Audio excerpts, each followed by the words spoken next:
Assalamualaikum warahmatullahi wabarakatuh. Selamat siang, kami dari Dinas Kesehatan Kota Yogyakarta akan menyampaikan pesan kepada masyarakat khususnya pengguna jalan roda 2 yang ada di Kota Yogyakarta. Dengan maraknya penggunaan knalpot belombongan yang tidak sesuai dengan spesifikasi teknis standar kendaraan, ini mempunyai potensi untuk mengganggu konsentrasi dalam berkendara dan potensi mengganggu kesehatan, terutama dalam hal ini organ pendengaran. Ambang batas normal suara yang dapat didengar oleh manusia itu di bawah 85 desibel dan dalam terpapar kurang dari 8 jam. Sedangkan estimasi untuk knalpot belombongan itu bisa mencapai lebih dari 85 desibel, apalagi bila terpapar dalam jarak dekat dan dalam waktu yang lama, semakin mempunyai potensi untuk mengganggu kesehatan.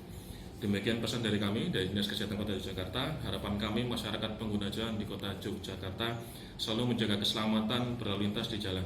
Salam sehat, stop pelanggaran, stop kecelakaan, keselamatan untuk kemanusiaan.